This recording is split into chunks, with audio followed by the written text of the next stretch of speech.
on this computer.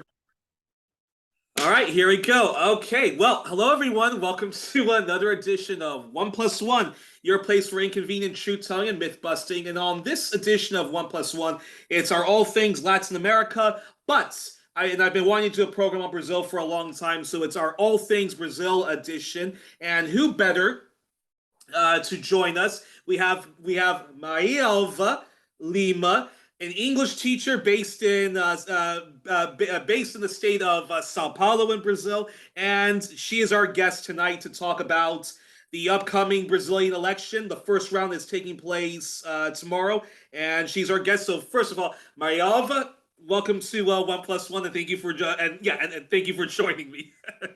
Oh, my pleasure. For me, I'm actually very humbled because I am not an expert in economy or a sociologist, but I feel happy to be able to contribute by giving you a portrait of our reality during this moment here. I can give you some idea like of what's going on in this moment based on what my friends are saying. Yesterday we had a political debate for the presidential campaign, so I think this is a good moment to talk about it. But yes, I'm just a humble citizen, but I feel happy to be able to share a little bit of what's going on in Brazil with you. Well. Like I said, I personally think I personally think it's a real honor I think it's a real honor to have you on. Period, but it's a real honor to have somebody who not only is from Brazil, but somebody who's an English teacher on Brazil, and I think you can give us a much you can give us a bit of a unique situation because you have to deal with the working class of Brazil, the very poor Brazil, as well as the very A tiny middle middle class, as well as class, the right? super affluent. So Exactly. that alone, I'm very curious in talking. So that alone, I'm very curious to talk.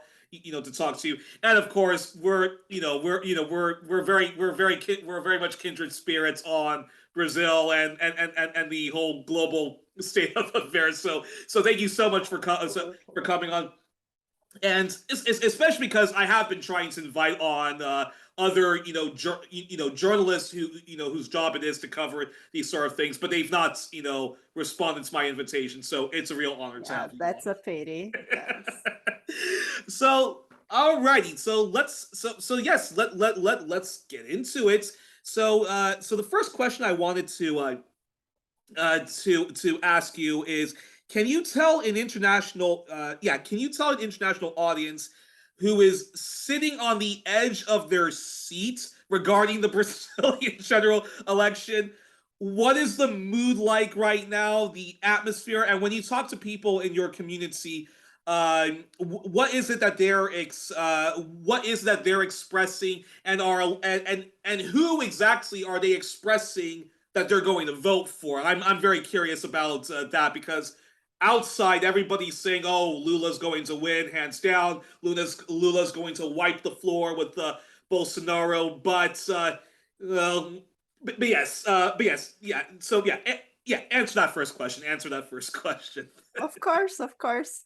Well, according to the polls, all the recent polls conducted, Lula is probably going to win.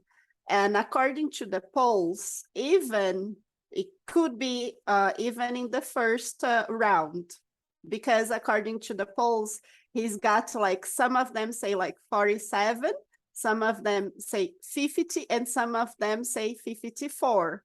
So we are waiting for this majority of votes according to different polls, because this is important for us, like depending on the organ that is conducting the polls, we have different results, but most of them agree on this matter. And on the other hand, Bolsonaro, on the same polls, has been like around 33, 35, and dropping, not growing.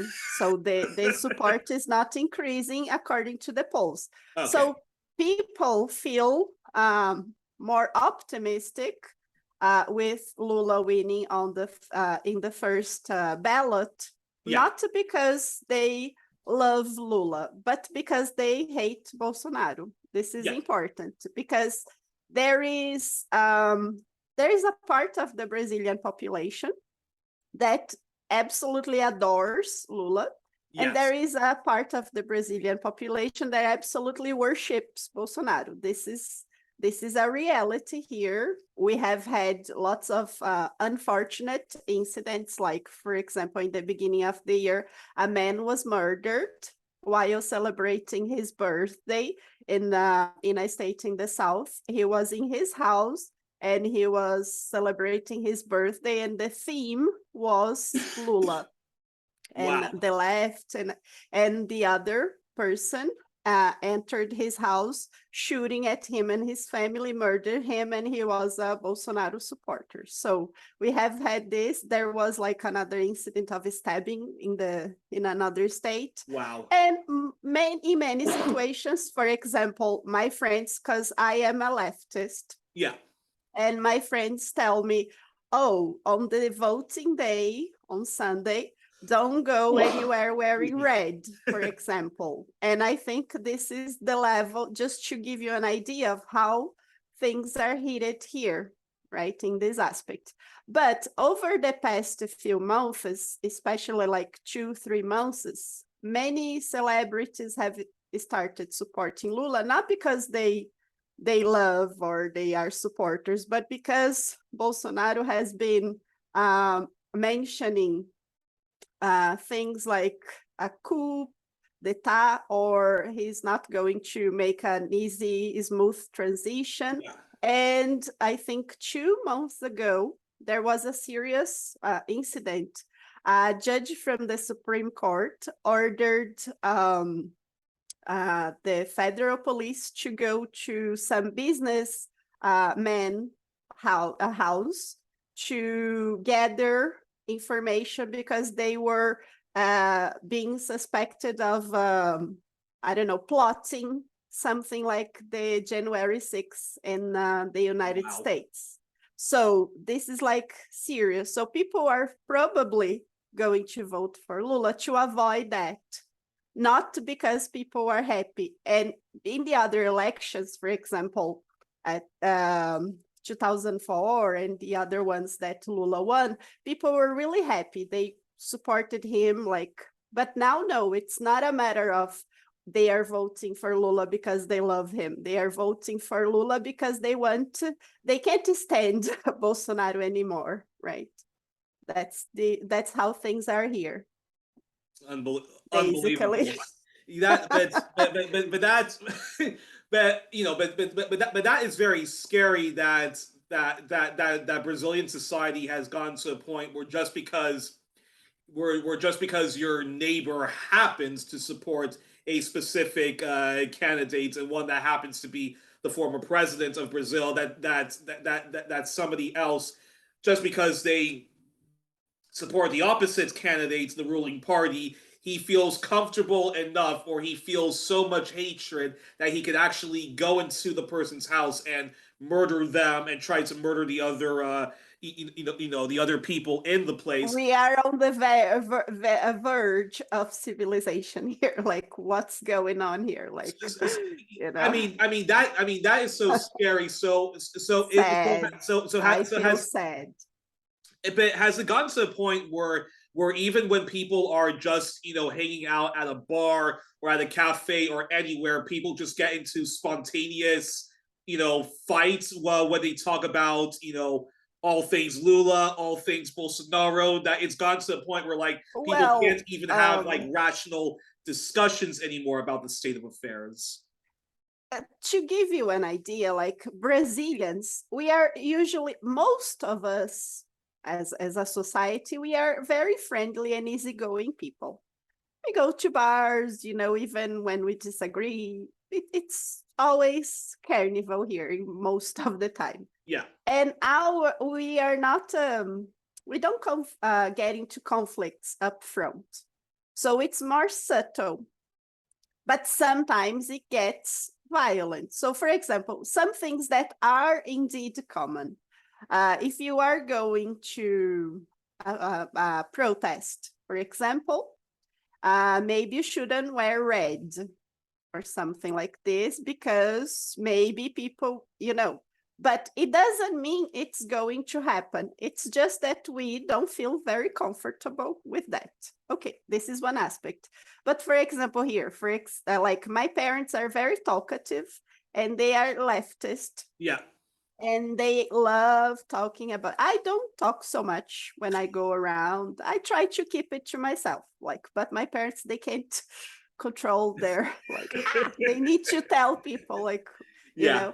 and I think that's really good. But for example, when they are going to an appointment at the doctor, or when they are taking Uber, before they go home, I tell them, please, mom, less, let's try to, because she's very we need to talk. They need to know that the prices are really high, that this man is destroying the forest and everything. And she wants, to convince people that this is a bad choice. And I think it's a really good aspect.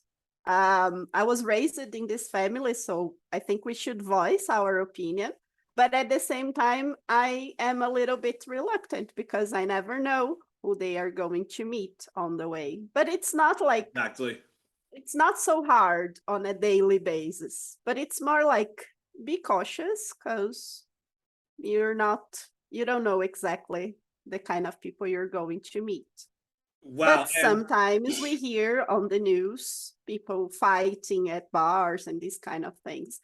Because you probably have the same in the United States, because the Americas, we have many differences, but we have many things in common. For example, we are very passionate, and we are very we are very focused on the moral agenda. Yeah.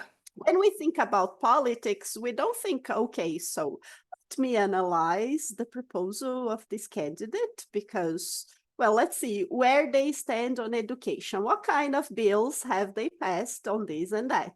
No, we say, I know that man, he doesn't support abortion, or that man that is not a Christian, or that man is not married. And this is insane in Oh, yes, America's the culture common, wars. that. Yes.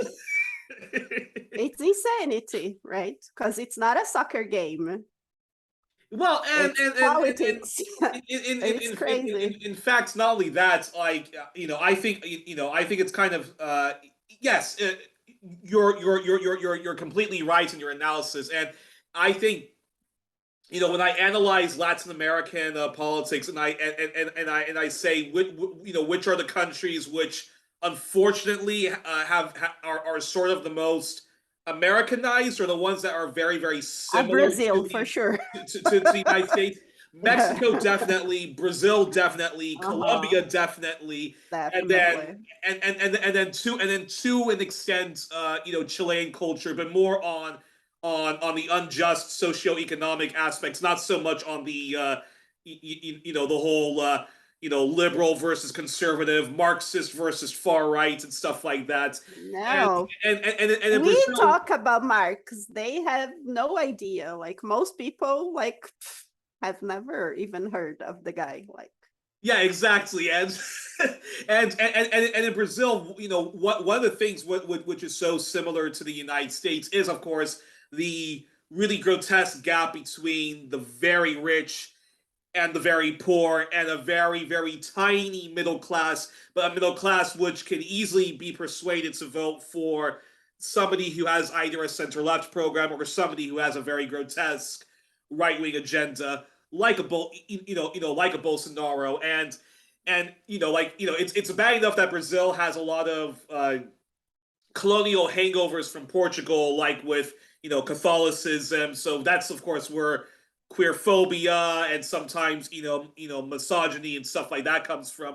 But Bolsonaro, he's got a lot of his support from the Christian evangelical far right movement of the United States, which unfortunately has reigned its ugly head and has completely exported itself, as well as Christian Zionists and ultra Zionists, onto Brazilian public life. And I often say to people, if you think that the Catholics are bad, wait until you get a load of Christian evangelicals or like, you know, right-wing Protestants and and all of Absolutely. that.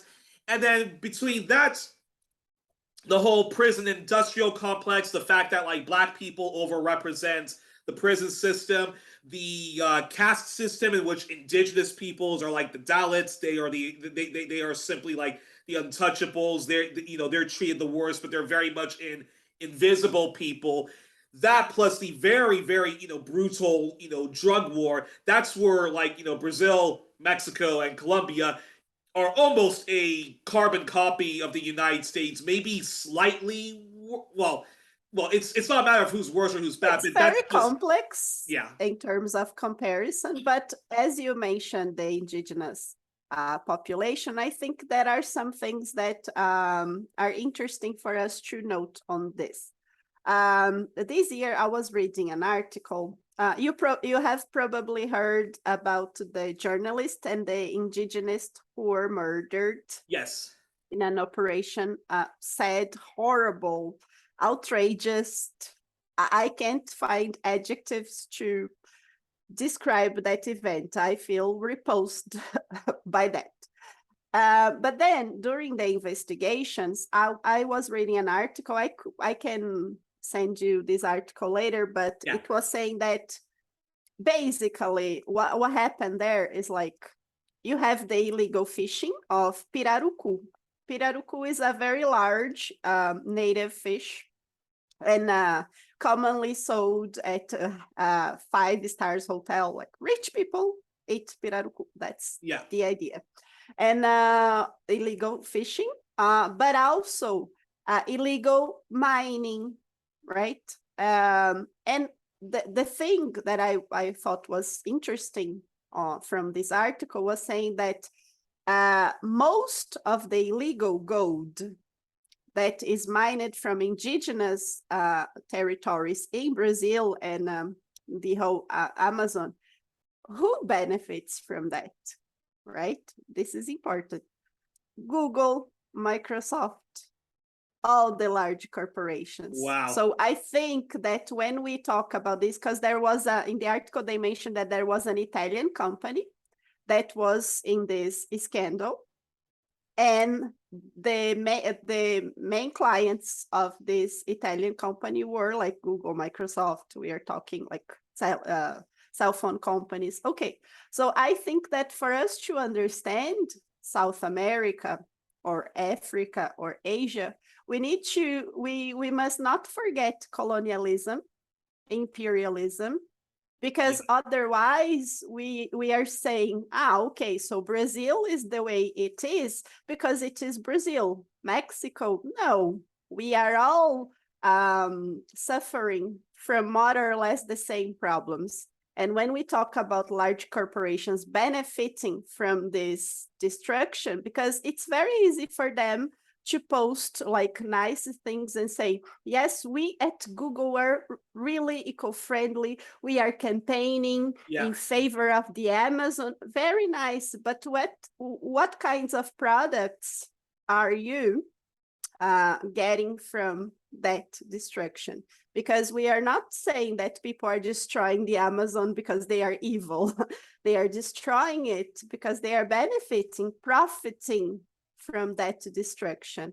And I think that when we talk about the elections in Brazil, people say sometimes they have this impression, Lula wins, Bolsonaro is out, all our problems are solved. Magic. Monday, everyone is going to be happy. It's not like this, because our problems here, they have been going on like for a very long time.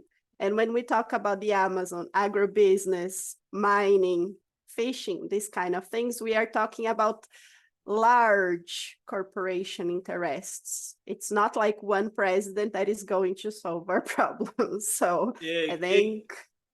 No, exactly. Spot on. Oh my God, so exactly, big. spot on. Couldn't have said it better myself. And we're actually going to and we're definitely going to visit all of those issues that you just mentioned. But before we return back to the plight of indigenous people and the special interests, the global plutocrats who actually want Bolsonaro to win and don't want Lula to win, then I have to ask you. Then I have to ask you this question, which is: do you think that the Workers' Party can achieve victory in Sao Paulo, where you're based? And if so, what has the Workers' Party been doing to mobilize support and get people to vote for them? And in fact, you also mentioned there's a Brazilian pop singer I actually have a soft spot for, Anitta, who has come out who has come out like in favor of Lula, and I know for a fact she probably is not like a flaming left winger, but just is supporting Lula because it's either It's a socialism or democracy barbarism. thing, right? Yeah. It literally is either socialism or barbarism, and she, as a member of the queer community, I think it's very good that she's endorsing Lula, and we should all buy her CDs. But yes, yeah, talk about. Do you think the Workers' Party, can they win in Sao Paulo, and what have they been doing to convince people, including the middle class, to come vote for them? Yeah. This is a little bit more complex, I think, because São Paulo is the largest state in terms of influence. For example, I teach English to adults, and most of them work for international companies, and their offices are in São Paulo. So it's a Yeah. very important place. I visit companies. I try to be more or less informed about these kind of things. And usually, my students who work for these companies, they will never vote for the Workers' Party. They just abhor this idea, right? So That middle is so class, unbelievable. yes, no. Do And tell, yes. they understand that, okay, I don't voice my opinion like when I am meeting them because I know where they stand and they probably know where I stand, but we don't get into details. But when they talk about things, for example, they are for privatization, they are like against any kind of quota for Black people. Here we have a quota for Black people at the universities. We have quota for indigenous population, for poor people. We have some programs that were created during Lula government previously, and it's still happening. So usually middle class in Sao Paulo, they are against this kind of thing. So they don't normally vote for PT, the Workers' Party. However, this election, the candidate that represents the Workers' Party in Sao Paulo is winning according to the polls. Yeah. But why? Because he has already been the mayor. He has a career. He's a university professor, so he's more likable. And he's on the left, but he's on the left more in the center. He's not someone, so people feel more comfortable with him. The other candidate, however, is a little bit closer. Like, we are not sure if we are going to win, like we are going to have first ballot or second ballot in Sao Paulo, because it's a little bit more tight in this aspect. But some polls are saying that probably Haddad is going to win in the first ballot. But this is still uncertain because Sao Paulo is complex in this matter, right? But it's not common. Usually the right-wing candidates win in Sao Paulo. They have this tendency. But this year, for example, Lula has also been ahead in the polls in Sao Paulo, Rio, Belo Horizonte, so most states. So this is unusual. Unbelievable. Here's hoping. Here's hoping. Here's hoping Sao Paulo swings hard for the Workers' Party, and then that's So. a perfect. But that's a perfect segue then to this question, which is, can you describe what life has been like under Bolsonaro, specifically in your area of Sao Paulo, especially during the ongoing pandemic? And can you talk about how, despite Brazilians living under this grotesque sociopathic idiots. There has been, You there describe has him quite well. but even though Brazilians voted for this guy, and even though we've seen you know things going terribly wrong again under this grotesque sociopathic idiots, but there's been an incredible broad united leftist front mobilizing against Bolsonaro. Brazil's own version of Black Lives Matter, the workers' movement, the Landless Peasant movement, feminist movements, and queer liberationist movements have all seemed to have mobilized. They may not always show up together at a protest, but more or less there has been this sort of but more or less there has been a broad united front pushing back against the fascist reign of terror under Bolsonaro. So yeah, talk about that. What life has been like under Bolsonaro, in Sao Paulo, and the people power movements pushing back against him. All right. So let's go back a little bit to 2018, right? Yeah. Because actually maybe 2014 when there was like the official impeachment of the former president Dilma Rousseff, that we are absolutely sure that that was a coup d'etat. We know for a fact. There is proof and everything, but officially here in Brazil, people prefer to use the term impeachment. I don't agree with that. Most people don't agree with that, but that's, so. Since 2014, things have been really hard in terms of politics. So these kind of polarization, these kind of things, they are not new. Like it's been going on for a while. Then after that, we had Michel Temer, that was her vice president. He became the president. And the things that we have now that are really problematic, they started because of the second term with Dilma Rousseff and Michel Temer. Why? Because they approved some very controversial laws. For example, in Brazil, we have something called CLT, which is a legislation that secures labor benefits for workers. So, for example, things that we don't have in the United States, but we have in Europe, like you are entitled to have vacation, paid transportation, weekend, all these kinds of benefits according to the legislation. If you are a worker, a company hires you, have those things. It has always been very strong here since the 50s. But 2014, 15, Michel Temer approved some changes in the labor laws. So it has affected employment because it's like when I go to the companies and I visit my students who are middle class, high middle class company owners, they feel very happy about it. Why? Because now they can hire anyone and they hire the person as an individual contractor. So they don't have to pay all those benefits because according to their words, this slows progress. It makes things hard for them to do business in Brazil. Their words, not mine. Yeah. And then, so they feel very happy with these kinds of changes. But for the workers, it's not as good because most people, for example, a cleaning lady, before she could go to a company, work there, and be hired with the full benefits. But now they prefer to hire her as an individual contractor, as if she were self-employed, And for example, my case, I am self-employed.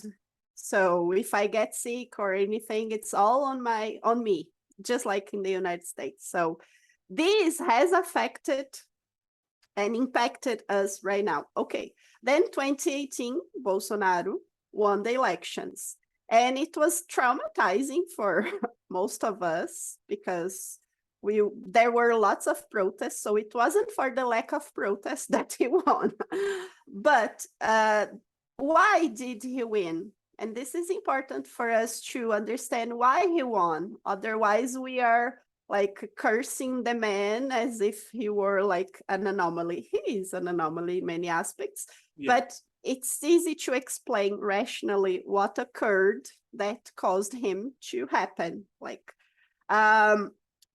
over the years, since Lula and Dilma were in power, they have made significant changes, and they have brought very poor people to the universities, have given opportunities. So a lot of people who could never dream of studying have studied. So these people have ascended from poverty to middle class, myself included.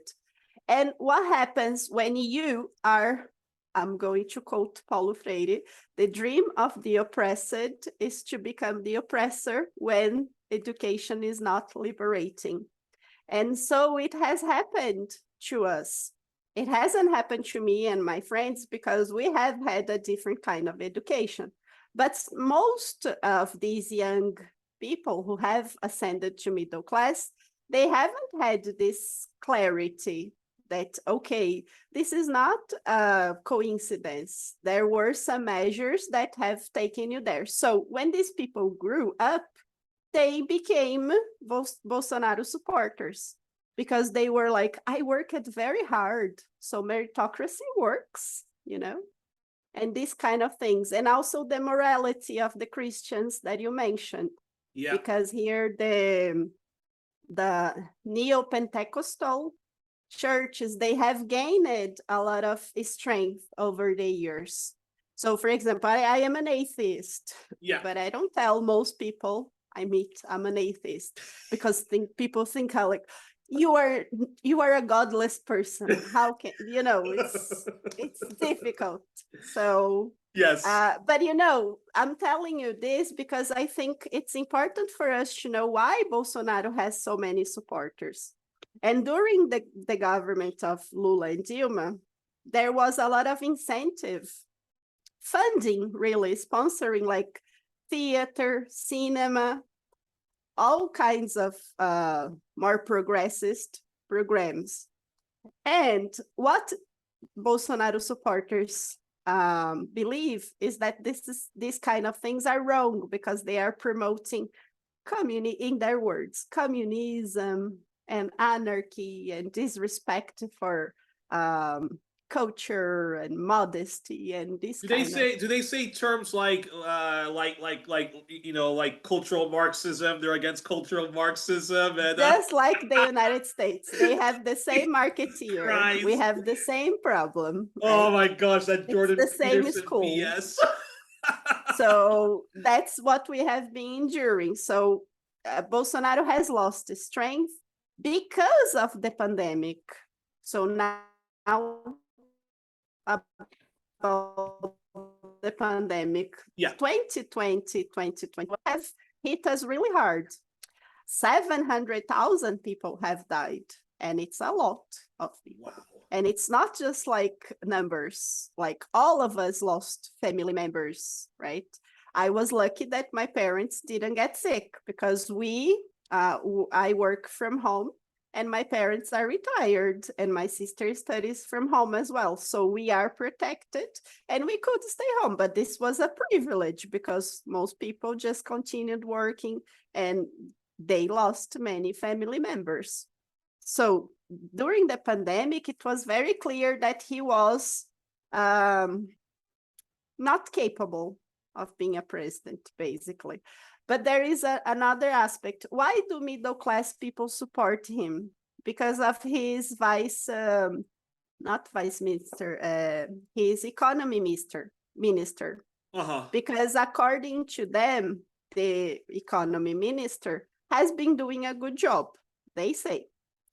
I don't agree with that because every time I go to the supermarket, things are more and more expensive. And like the minimum wage in Brazil is 1,245 reais. So it's ridiculous. Like this year, like in euros or in dollars, that would be how much?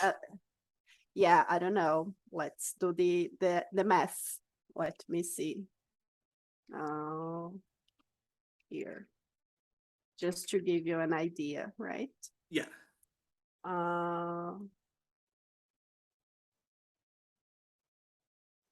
It's like $230.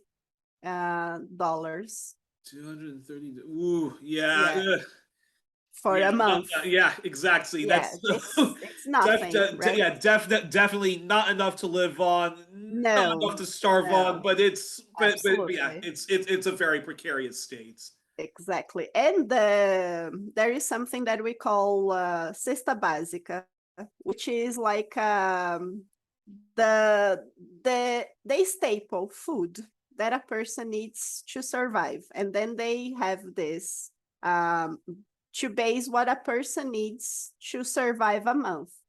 And today, it's like half of this amount is just for this staple food. So Wow. how can a person get this kind of money? And half of it is for food. And the other half, how do they pay their bills? How do they pay for transportation? How do they pay rent? They don't. And that's why, for example, in Sao Paulo, if you check, for example, the homelessness rate has been very high. Like some years ago, you went to the city center and you found like beggars. It's always been common here. But now, no, you find entire families living in tents on the streets. And the pandemic has hit these people very hard. So I think that's what hit his popularity more, right? Because even though he had many supporters, people started like awakening, like, but it's not but he still has a lot of supporters because of the moral issues, I believe. Because of his socially regressive conservatism and Yeah. And but, people like it's that, it's like but I have family members who support him. It's insane, but I have to ask this question. This wasn't a question I even written down, but I do have to ask this question, which is, how is it that Brazilians, like, I would like I would assume most Brazilians, like, they know that they've been colonized by the Portuguese, and I'm sure most of them know that, like, a lot of their problem stems from that colonial system, which later the Americans, took over, as the Americans and their allies, because Brits and Canada and so forth have also meddled in Brazilian affairs and propped up right wing juntas and the most reactionary movements, as well as the drug war. I mean, I'm sure there are Brazilians who do think that we should continue the drug war, but most of that is imposed on Brazil and Latin America because of the U.S. and its allies. But when you're in a country like Brazil, where the gap between rich and poor is so visible, that even that unescapable is ex- striking. exactly. It's unescapable. When I've not been to Brazil myself, but I've seen enough documentaries, and I know enough from other people who've been to Brazil and Latin America that the gap that it's very visible. Uh-huh. Homelessness, the working class struggling No, to get the by. gap is So huge. how so that being said, how can people still believe in capitalism and and want to imitate the United States and Britain and Australia? And so we're like, how can the Brazilian middle class, even the very, okay, like the tiny rich, okay, like I get it, like you're greedy, you're greedy people and whatnot, but for that very tiny middle class and for even like working class people, how could they still believe in this nonsense of American dream, or if I just work hard, I'll be able to pull myself by the bootstraps and so forth? Like, how can they all not be left wingers? I mean, like, how can they all not, even believe in just like sensible left reformism? I'm just curious to ask that, and I'm curious, your opinion, your opinion on It's that. very simple, actually. Most people are not well informed. And this is something that we need to remember because like most of my friends, the circle of people that, my network, they are people who are educated, they studied, and they are coincidentally leftists. But Yeah. it's a very small circle of people. Most people are not there. Most people are just concerned about paying their bills, working at an office, doing their things, buying their things, improving their life quality. And when we think about education, for example, education is very, how can I put it? It's more like, um, A privilege it, as opposed to a rights. yeah, but what I'm thinking is more like when people go to the university here, Yeah. they don't go to the university. For example, I studied languages and literature and this kind of thing. But usually when people go to the university, they just wanted to have a better job and pay the bills. So it's more like a means to an end, and that's it. I will study whatever I have to, get a job, do whatever I have to. They are not readers, most people. They are not very intellectualized. They don't care much about this. But if you think about change, when it comes to people from poor neighborhoods, then something very interesting has been happening.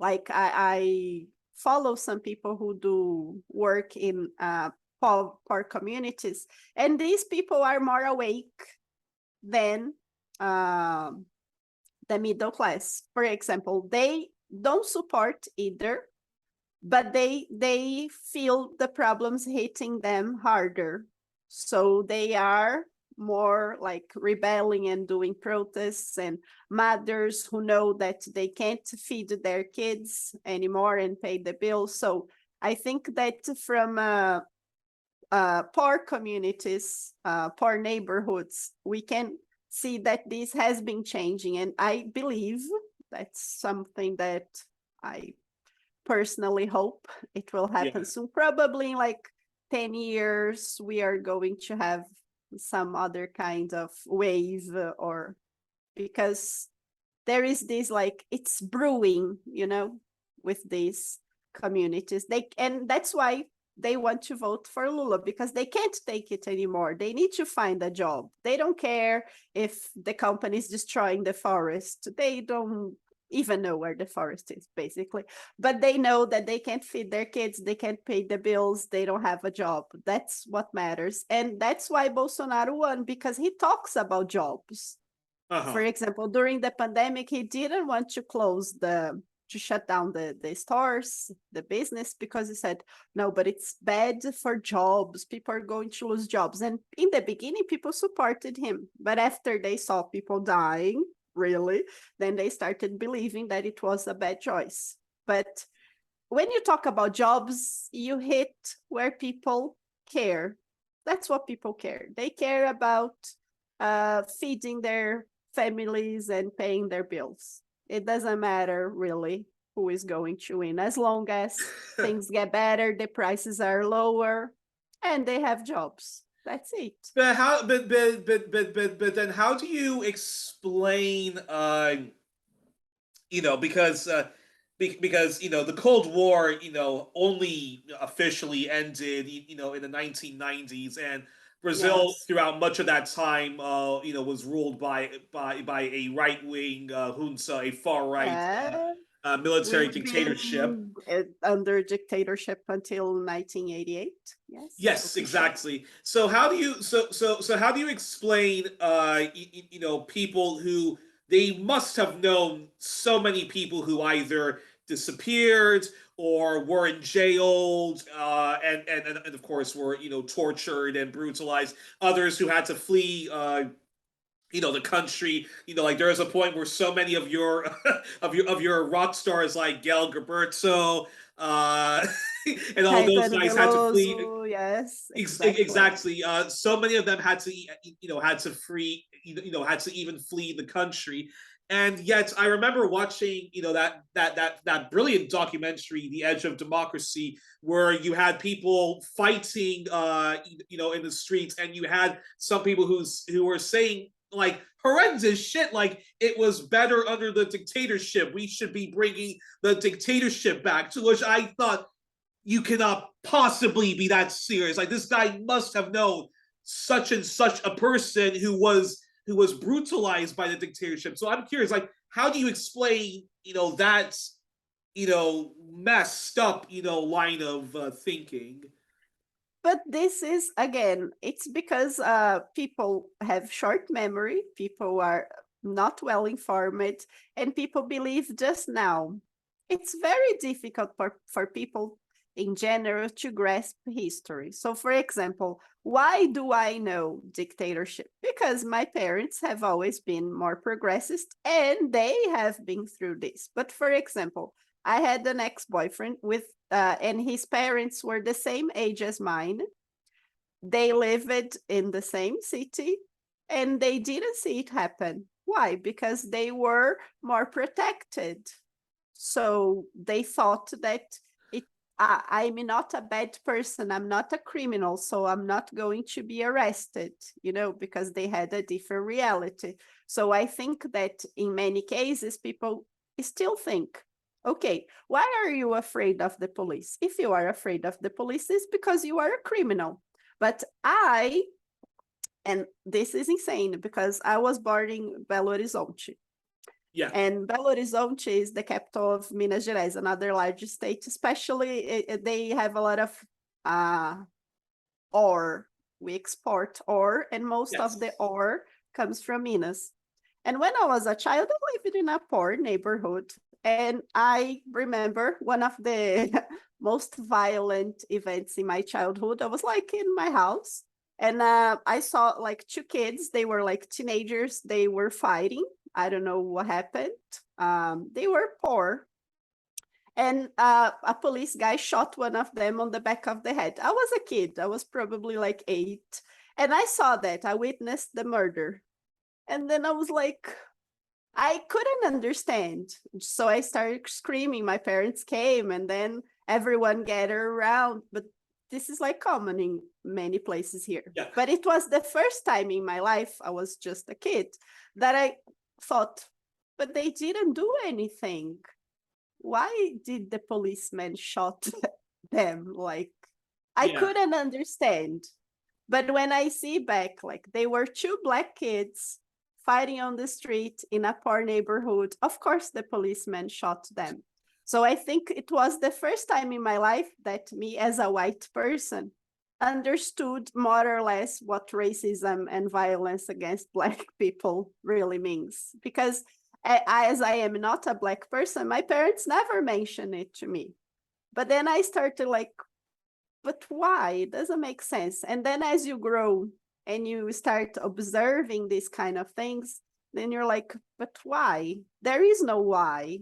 Yes. But I think that the problem is our country is very complex. And in the United States is the same thing.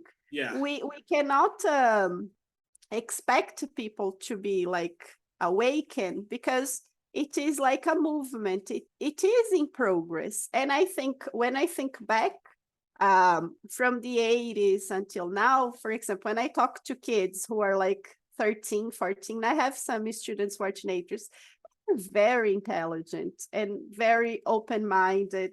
They talk more openly about their sexuality. So I think things are changing in the world, but this is like a slow process, right? So I hope we see that these things change, but I think it's complex and we are controversial, right? Yeah. So we live under dictatorship and many people still think that that was good, but that was not. It was awful. Unbelievable. But But yes, I tend to always underestimate, like the power of like propaganda and the real no, pandemic, because which they is are criminals. which is ignorance. I remember I went to go visit a friend of mine in London, and she's part of a left wing group called the Socialist Workers Party.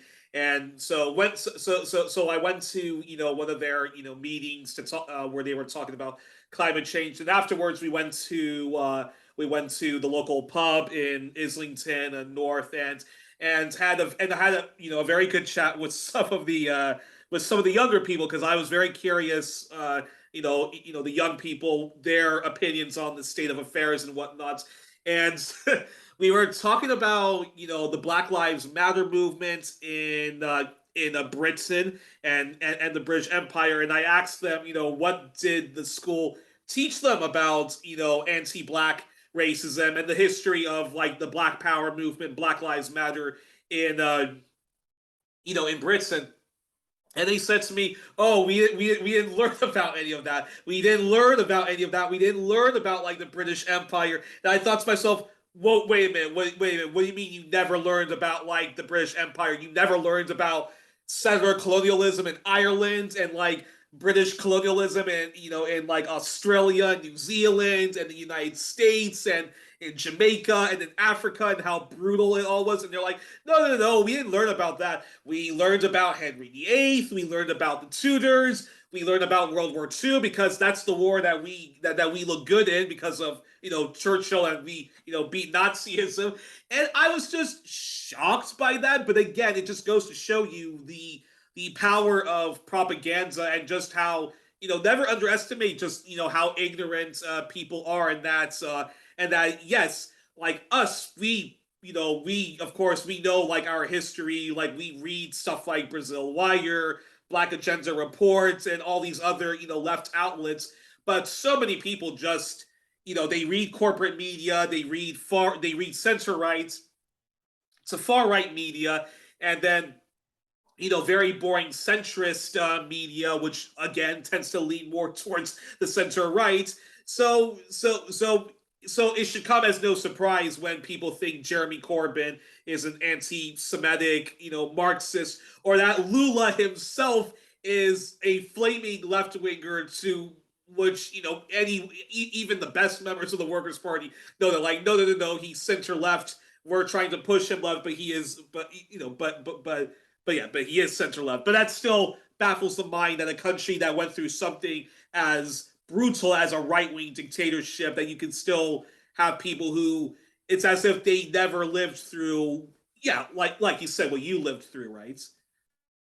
Yeah, and I think that like when I was a teenager, for example, I read many books telling stories of people, or some people who went to talk to my parents at home, and they started talking about it. But in this aspect, I'm lucky that I was born in a family where I had two parents who were like, for example, when I was 7, it was the first time that I participated in a protest in Belo Horizonte.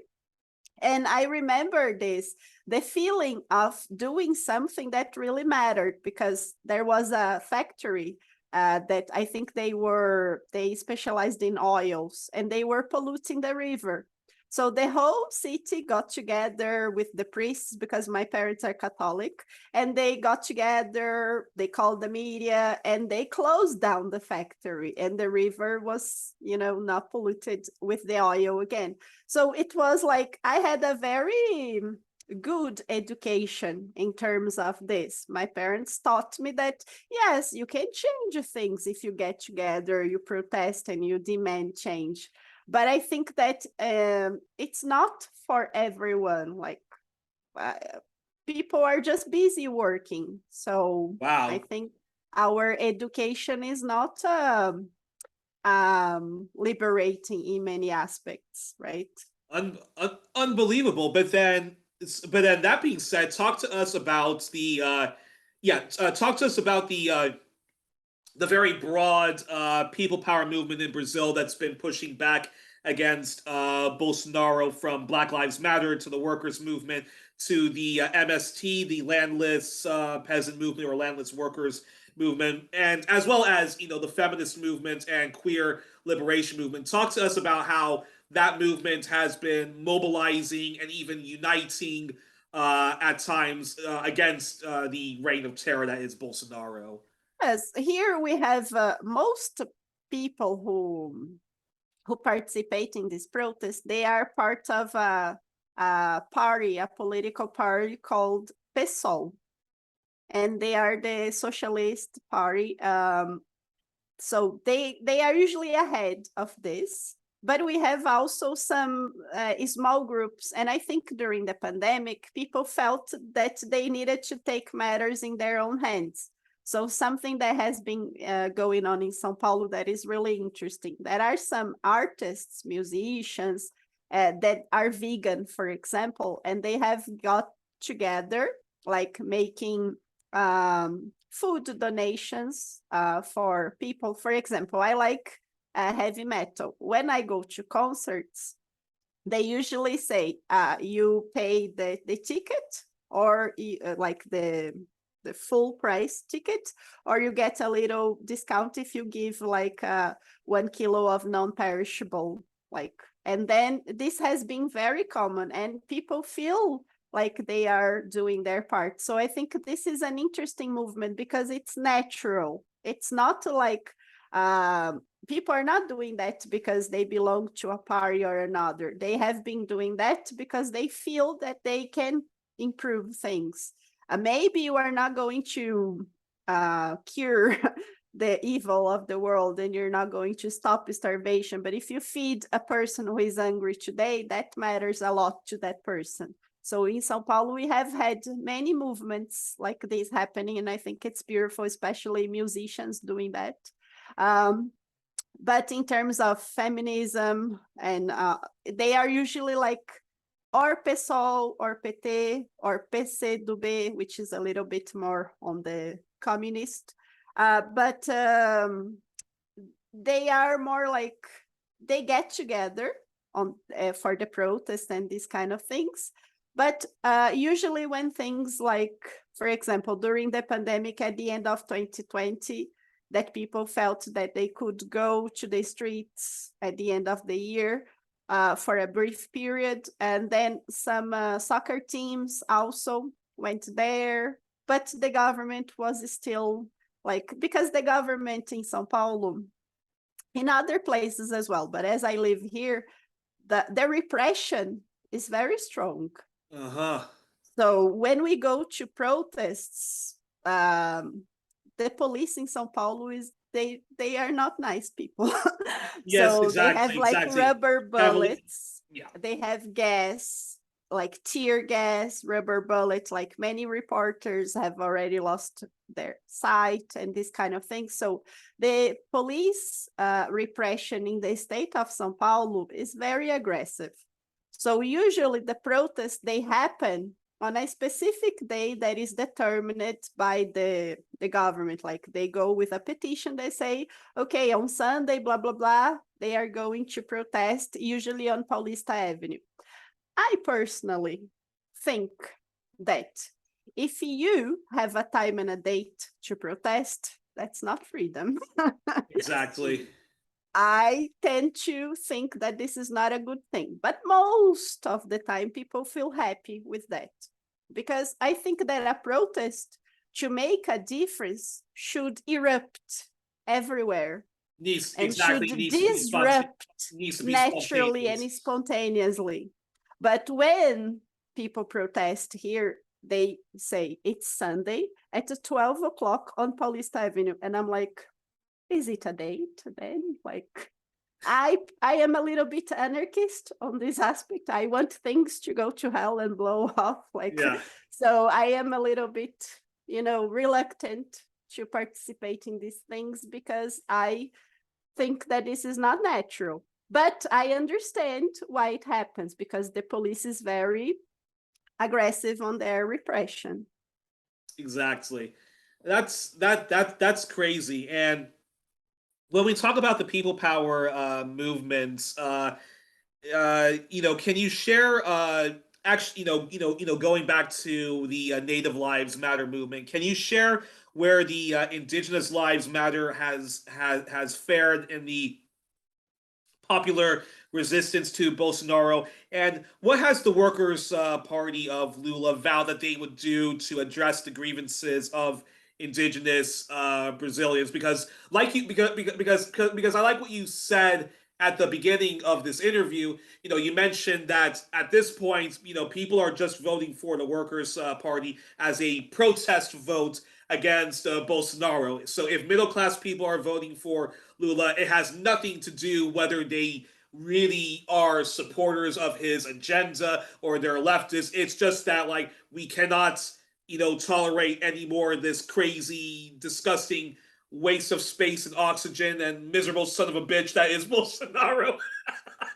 Therefore, it's either Lula or barbarism. So, but he said something very important, which is that just that even if Lula gets into power tomorrow, even if he has like a super majority or he has to work with one of the rival parties, we know that not all of the evils of the world, specifically in Brazil, are going to be solved tomorrow because hey, under Lula and Dilma, there was corruption, there was a very friendly relation with mining companies and with people, destroying the rainforest and stuff like that. And of course, the drug war, the militarized drug war, still continued under both Lula and Dilma. So I'm wondering, then, what has the Workers' Party vowed that they would do to address the grievances of indigenous people? Because everybody has suffered under Bolsonaro, but when we talk about Brazil, indigenous people are usually the most marginalized, the most brutalized, just like our Native American brothers and sisters in the United States, Canada, Australia, New Zealand, and whatnot. Absolutely. So, what they have said, and yesterday in the debate, Lula mentioned this, is like to continue with the programs with like reducing the because what happens, like why is the forest being destroyed? Like we have agribusiness, which is mostly corn, soy, and they are expanding their territory in the central of the country going north. Okay.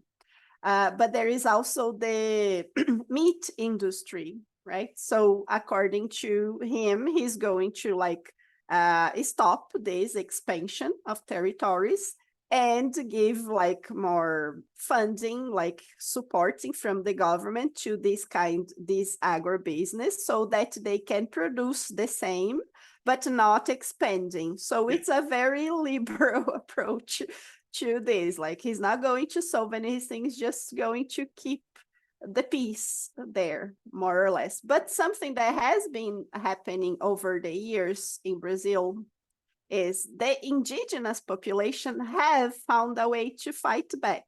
And how have they found a way to fight back? They have received a sponsorship. For example, there is a band from the United States called Gojira, and they have been very good friends with some of the indigenous representatives. Like we had Rock in Rio, they went there to show, like, I think it's interesting initiative to show these people exist, they are suffering. I think it's valid. But the indigenous people themselves, what they have been doing here in Brazil, they have instituted a way. For example, if I wanted to be a candidate in Brazil, anyone can become a candidate. But now they have something that is called collective office. So, for example, there are 4 Black women running together under the name of, I don't know, Black Collective for Sau Paulo. And then when you vote for them, it's like a collective mandate. Yes. Yeah. And then this has been happening with like Black people, queer people in general, representing the things that are more important for them, and indigenous people as well. And also indigenous women and men have become candidates. And although I think because like from the perspective of change, like I'm not naive, I don't think that this is enough. But from the perspective of like, it matters now, let's do something, it is really important for them because they have someone who knows their pain, who knows their demands, and can voice their needs. So Exactly. this has been happening over the years. And for example, this year in Sao Paulo, there are many candidates who are from the indigenous population, right? So I think this is something that I myself intend to like vote at least on one person who represents, like to show my support. But sometimes it's not possible to vote, you know, Yeah. because we have a limited amount of votes. But these people have been fighting back this way. And something that I learned during that horrible crime with the journalist and the indigenous in the Amazon is that there is an organization of indigenous people that operates locally. And then they have like a cooperative. And then they try to find a way out of that by seeking support of private organizations or other supporters and allies. So I think this is the way they have been fighting back. But being an indigenous person in Brazil is not easy. Yes. It's awful. In So fact, many crimes have been happening, like in Goiás, I think this year. Some I think 3-4 months ago, there was like a fight between some of the people who were trying to invade their territories with guns and fighting them. It was bloody and awful. So we always have this kind of conflict. So talking about agribusiness and, you know, it's like basically a genocide. It is a genocide, to be honest. exactly, and in fact, you know, I often say that if Brazil was if Brazil was a caste system, and Brazil is a caste system, if it was a In racial many ways, and unfortunately. racial capitalist system, basically the indigenous people are almost like the untouchable. They're like the Dalits, almost the same like in the United States and in Canada and Australia and in New Zealand, where indigenous people, Aboriginal people, First Nations, Inuits, Métis, and whatnot, they're basically like the Dalits, the untouchables in this racial capitalist caste system. And often when I talk to black people, I say yes, we have it rough in the United States, we also have it rough in Brazil, but still our oppression, like we live in practically a 4-star hotel compared to indigenous people in which they just live in a 0-star hotel. And in fact, the white supremacy that's enacted on them is in many ways even more brutal than what any black, brown, or biracial person has to endure. So, yeah, your thoughts Yeah, and on that? I think it's not possible to compare suffering, but I think that in terms of what happens to, I think the world is divided basically in class. If you are rich, no matter who you are going to get easier. But if you are poor, and then you have problems like, okay, you are poor and white, not so much. You are poor and black, okay. You are poor and indigenous, so I think that's more or less. But I think class is always there. And then we have the race, like permeating all these things. But what happens with the indigenous population all over the world is that there is a constant threat against their lives with extinction. Yes. Most people don't accept that indigenous people can exist outside the system. And even people who are progressists, sometimes they say, but now he has an iPhone, so he's not an indigenous person anymore. He went to the university, he studied law, he has a doctor's degree, not an indigenous person anymore. And you're like, oh my God, like you don't understand identity, right? So, and if the person wants to whatever they do with their lives is not doesn't change their identity and their rights. But when we talk about the forests, the problem is we don't need to expand the territory anymore because Brazil is already deforested enough. Yes. We have enough territory. The thing is, I was checking like, because I don't have the numbers. I participate in a group which talks about Marx and these things, and the professor usually shows the numbers for us, like how many billions the banks got in profit in years compared. So, for example, if you think about 2020, the banks got more profit than 2019, 2021 more than 20, and so on. So the profit is always increasing. And during the pandemic in the whole world, all the companies profited 4 times more. So the pandemic was really good for capitalists all over the world. They are really happy. And the number of billionaires increased. And I think this all has to do with indigenous population, because how are these people going to increase their profit? By destroying land and natural resources, raw materials. Here, for example, in Thailand, I was watching an article about a company. I think I'm not sure if it's Michelin, but they have been investing some resources there because Thailand has the largest forest of rubber trees. And the way they sell this campaign is like they are heroes, the company, like they're saving Thailand. And they are not, they are destroying all the forests native to Thailand to turn into rubber trees. But then when you go to their website, it's so beautiful. So the same thing here happens. Like they say, but we have carbon wells. We are doing our part in the automotive industry.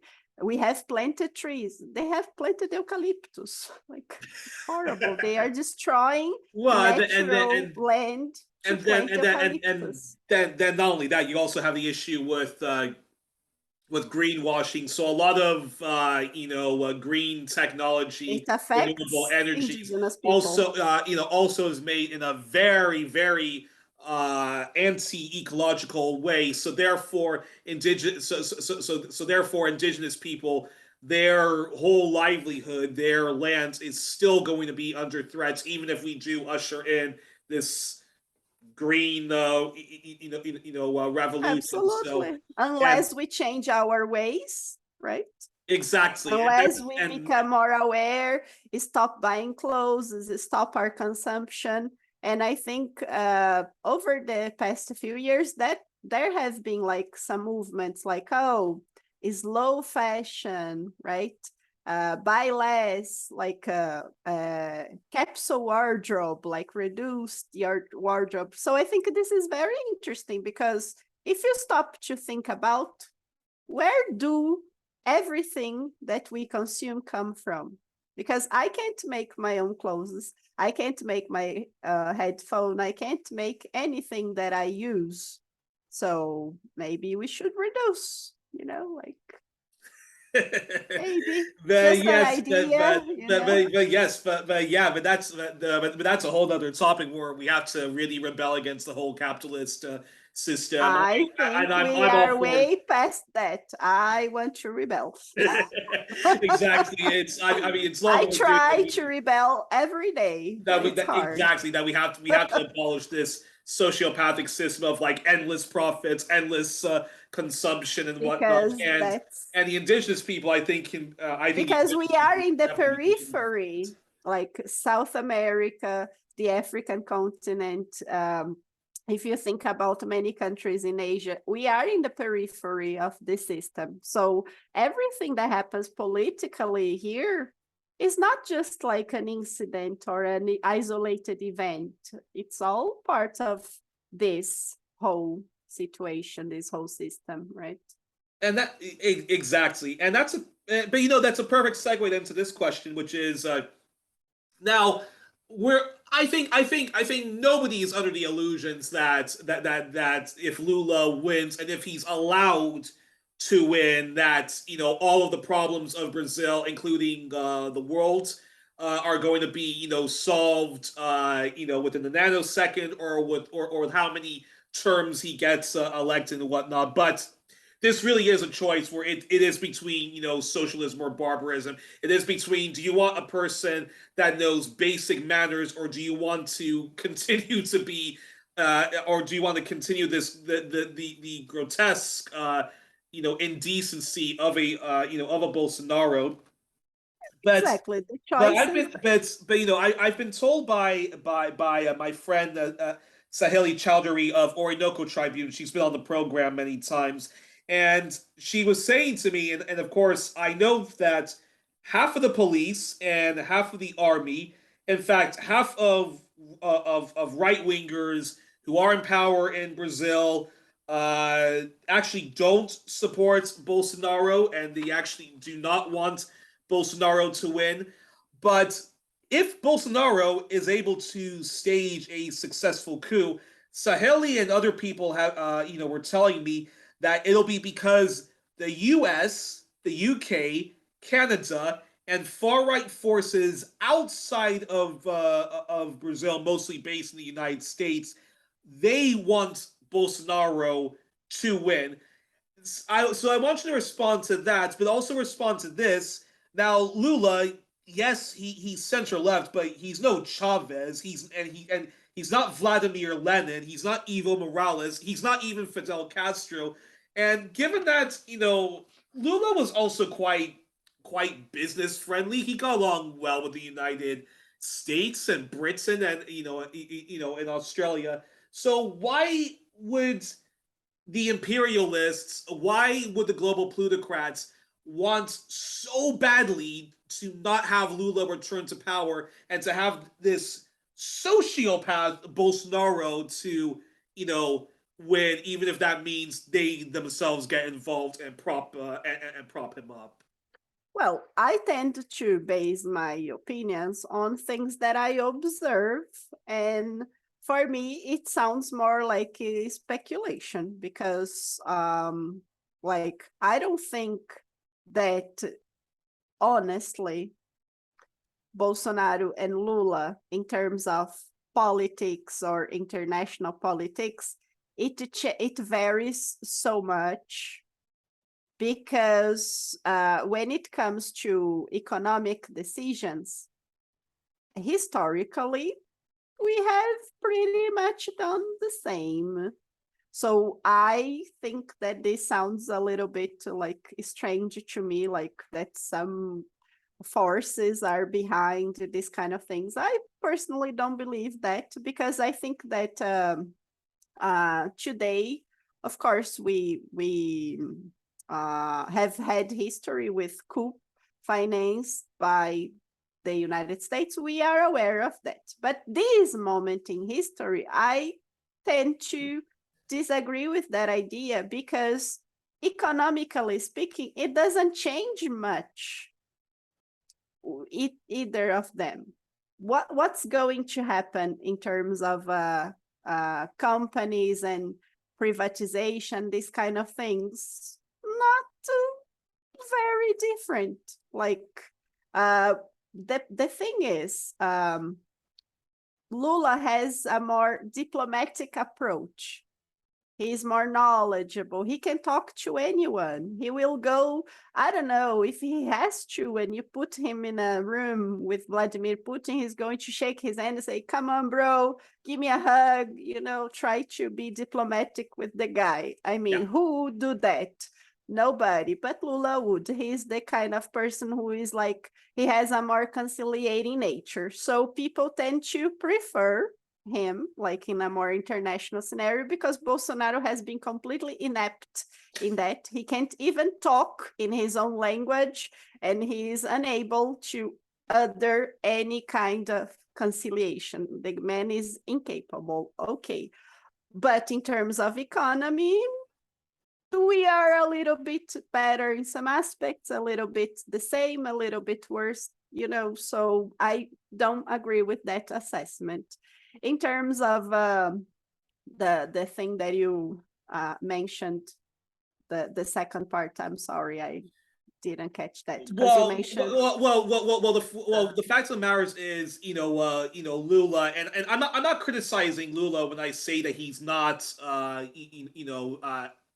yeah, I mean, yeah, the second part, of the question is, Lula is center left. He is Yes. he is center left. So for me, I don't see him as like this big threat to like No, he Brazilian has never businesses been.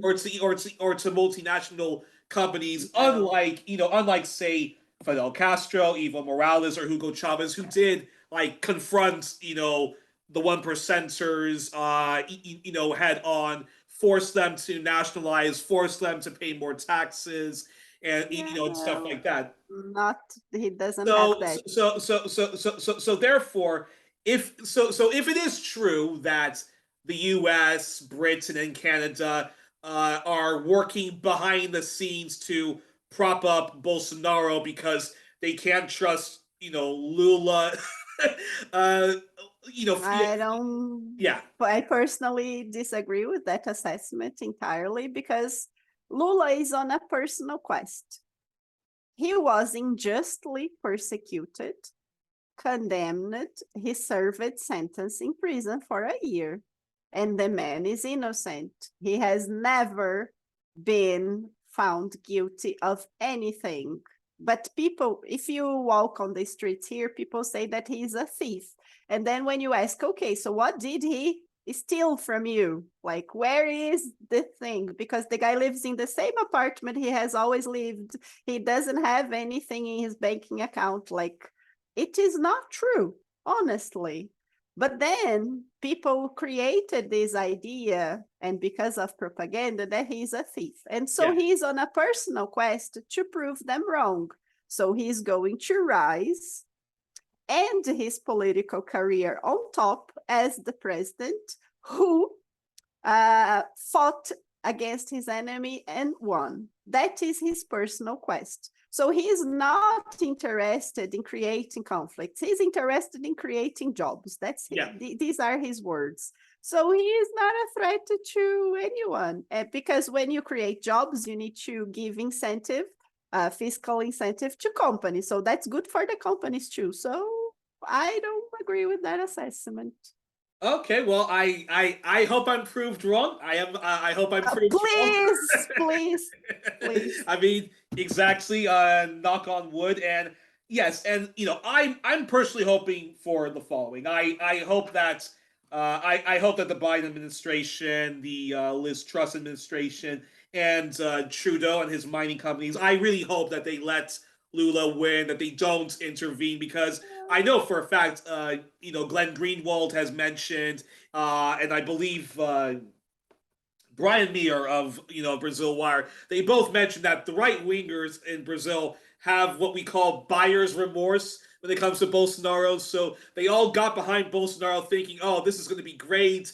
I mean, he's far right. I mean, like we're just going to Yeah, all be there living is like that. kings with tax cuts and whatnot. But when they saw how much of not just how much of a sociopath he is, but just how much of an idiot Bolsonaro was, the fact that like you had right wing governors and right wing mayors demanding, can you do something about COVID? Can you at least shut some of the economy down? And can you at least bail us out? Because this is a real pandemic. But Bolsonaro, being the sociopathic idiot he was, just was like, no, like this is just like the flu. This is a scam-demic that like the West is trying to like initiate on us. And so I think there's a lot of buyer's remorse when it comes to the right wing and Bolsonaro. Absolutely. So I am hoping that it is true that half of the police, half of the army, and half of just the more far right oligarchs all just either abstain from voting for Bolsonaro, or they do vote for Lula because they can't trust Bolsonaro, who's also hurting their their bottom line. So I'm curious your response on that. Then, Yes. Well, I think the thing that comes to mind is like this year they've been talking about how secure the electronic voting machines are. And then they conducted some survey there, did research, and proved there is nothing wrong. It's perfectly safe. The Supreme Court has said it's perfectly safe. There is no like scheme here. But the military has mentioned that they want to supervise a few things here and there. So we are still a bit wary of that, because when the military says we need to supervise, I don't like that idea. Nobody likes that idea.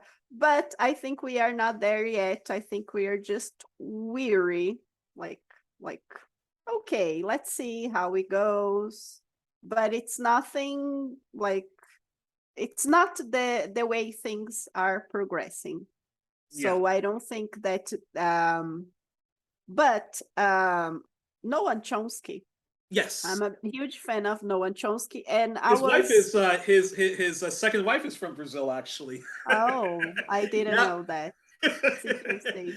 And Yeah. some of the articles that he distributed, and I watched some of his interviews, and he mentioned that many years ago, like in the 50s, in the 60s, when there were many coup in South America, like Ecuador, Chile, Argentina, and Brazil, he showed some documents proving that the United States was involved.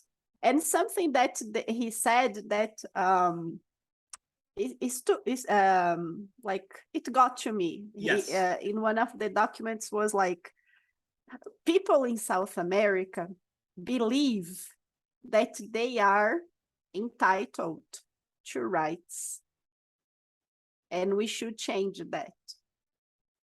And I think this is something very interesting if we think about ideology, Uh-huh. because there has been an effort over these past 50, 60 years to change our mind. Because when my parents were kids, when they were younger, this is what they believed. Like, if you have a land, you are entitled to that land, and you should give back.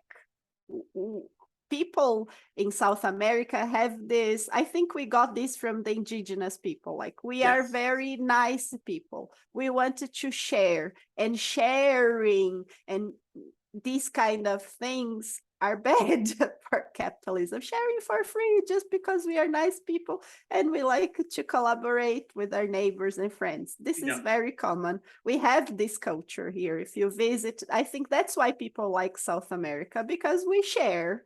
And it's in us, Hey, in our it's culture. anytime I get depressed, I always look to what's happening in Latin America, and my humanity and my faith in humanity is always restored. I love the people power movements in Latin America. Most people I here think are I really nice, really exactly. nice. If you go to a You guys know how person's, to chew gum and walk at the same time when it comes to the issue of class and all of the different important, identity politics, and the people united will never be defeated. That comes from Latin America. Yes, we exactly, can. That came from Cesar Chavez of exactly. Mexican American descent. So I'm always looking to Latin America, wondering like, why can't the left in the U.S. be like that? Why can't the left in Europe be like Yeah, that? So because it's our culture. But I think that the US propaganda and this effort that they have been doing over these years to change,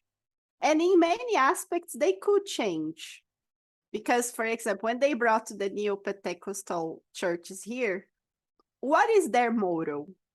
Work hard, get a nice house, get a nice car, live the American dreams. The amount of Brazilians moving to the United States has increased over the past years because they oh, believe in this dream. wow. So, in many aspects, there has been an attempt from the United States to change this way of South America. And this is mostly our conflict, I think, our culture of embracing others and sharing and contributing, and at the same time being bombarded with, no, this is bad because you have to grow and you have to be rich and these kind of things. So I think this is because I say this because when I meet people from Argentina, this is immediately something I notice. They are very nice people. I meet a person from Mexico, very nice people. But when I meet people from Europe, like I have some friends from Norway, from Sweden, they are very nice people too, but in a different way. They are not so open. They are not so generous. Yeah, It's yeah. very interesting to see this kind of generosity and openness, I think, in our feelings, in our ways. And you don't see this anywhere else. And I think that's why people are attracted to South America. People are so nice, but I think these people are so nice is probably this sharing. I think that it's a characteristic I see in Yes, and many it's such a powerful ideology that it would be it would be a pity if Bolsonaro wins or if he cheats in order to win because even if we don't solve the climate crisis, I do at least want to see, the world at least get basic common decency and compassion within our legislation, absolutely. as the name of the game. And I always think it's a pity when I do see, some of the expats communities from Latin America who want the U.S. to win in their economic war on their own people. I always find it very weird that when I meet Africans and they say things like I'm a capitalist as opposed and they repeat nonsense like socialism doesn't work, but it's like, dude, it's capitalism in the form of colonialism and nowadays Here, that's the what's same not thing. working for People our say, people. but it doesn't work. Like, okay, it's like, oh man. So Unbelievable. capitalism works really well, right? It's working very well for us. Wow. Three excuse me. Three quick questions then before we close. The drug war, police brutality. The drug war and police brutality. I wish that all of Latin America would end the ridiculous drug war, most of it which has been imported to them, force fed on them by the United States. But what has been the Workers' Party's stance on the drug war? Have they expressed that they would like to see an end to the drug war, demilitarization of the police, and more community control over the police, or at least some kind of accountability regime when the police and the military commit human rights abuses? Or yeah, I'm curious. Like, have they even said anything about those two issues, which affect the Black Brazilian, which affect Black Brazilians, the working class, and indigenous people? Well, the way the Workers' Party and the parties usually approach this is from the following perspective. We need to invest in giving better jobs for people, Yeah, invest in social programs to reduce violence, but also they support the police. They say they need to pay better because when the police officers are getting paid better, then they don't need to participate in schemes and they don't need this kind of thing. So interesting. the approach is a little bit controversial because nobody here talks about the militarization. That is like a curse, like you don't talk about these things. And nobody talks about Okay, like legalizing drugs. Like when you talk about this, it's taboo. So nobody's going on TV to talk about it. The world will like, no, people are not ready for that. In general, I mean, from a broad perspective, what they go on TV to say is we are going to invest on social programs, rehabilitating, supporting poor people so that we can reduce and invest in police at the same time. huh. But for example, Rio de Janeiro, which is a very complex, and I don't live there, I don't have deep insights. I just know what I hear. My grandparents lived there. I've been there many times, but I'm not a citizen of that place. I don't have good knowledge. Yeah. But what happened during the pandemic, for example, is that the Supreme Court decided that the police could not invade we call it like, because the favelas, they are on a steep cliff, right? So we usually say that the police is going up the neighborhoods there, right? Yes. The favelas. And then the Supreme Court decided, no, during the pandemic, it's not going to happen. The police is forbidden. All over Brazil. It was a Supreme Court decision. But then, yeah, like as if they respected Supreme Court decision. So during the pandemic, we still had like 2020, 2021, we still had like the police in Rio de Janeiro going up there, and there were many murders. We call them chacinas. Chacina is when a group of people dies at the same time. Do you have a name for that? Like when you shoot at people and you, like at a bar, for example, 10 people die at the same time. It's not a murder, a slaughter, but it's like, do you have a name, or you just say they were slaughtered? Wow, that's I never learned that not word. plague. Not plague. I know that like the term that's used. What Yeah, it's like when they a target massacre, like a massacre, when they kill like a lot. Yeah, a massacre. Yeah. Yeah.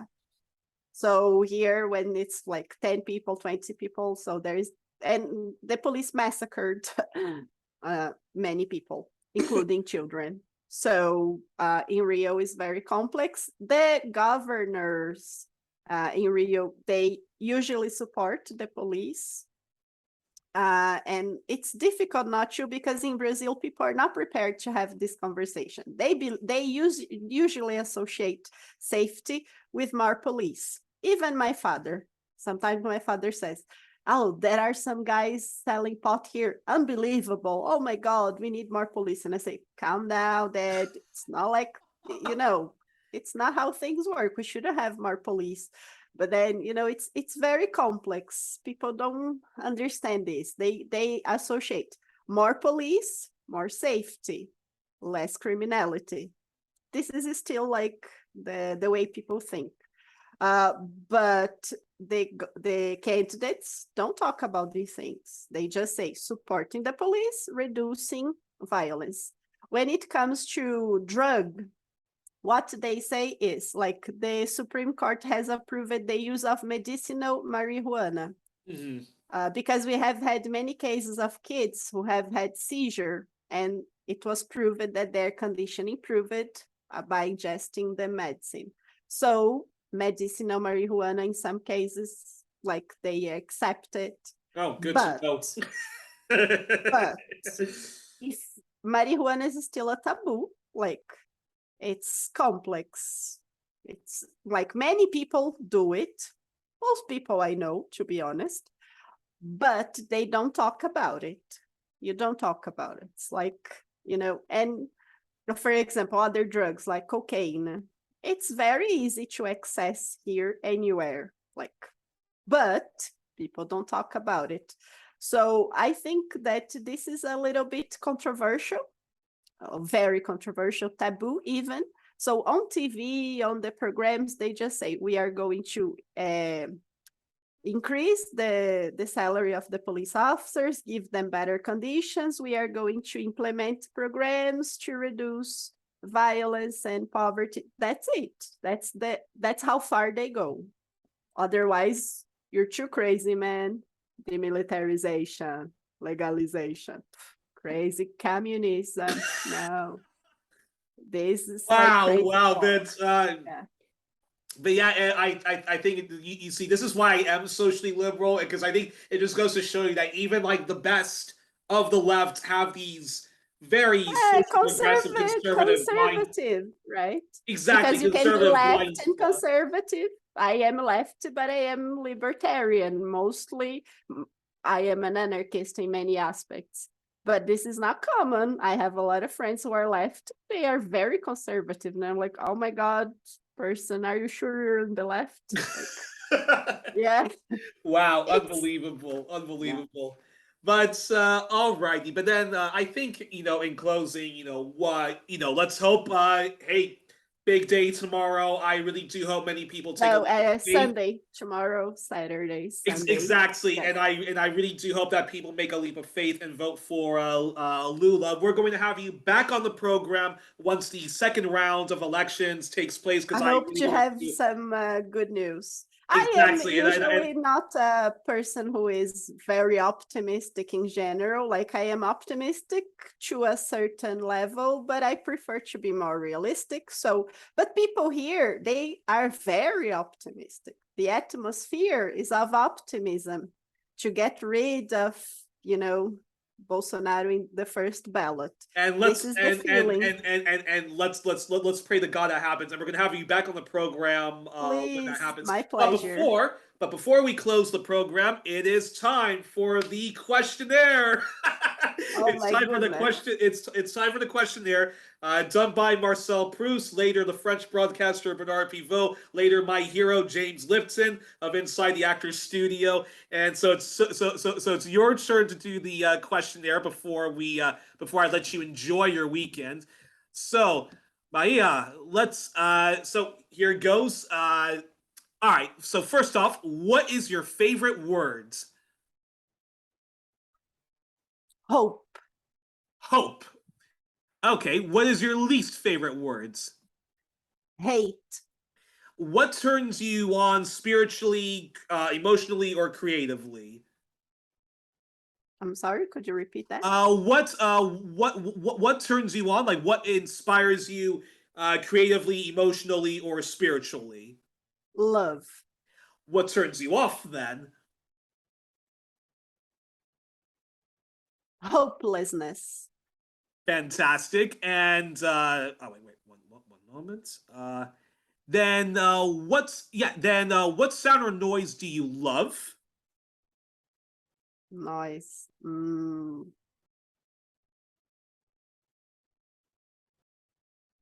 Noise. I don't know. I don't have a favorite noise. Heavy metal Yeah. music, isn't it? Or But I don't consider that noise. I love the sound of drums. So okay, whenever all kinds of drums. oh, and oh yes, and Brazil's a perfect place when it comes to drumming. Then what sound or noise do you dislike then?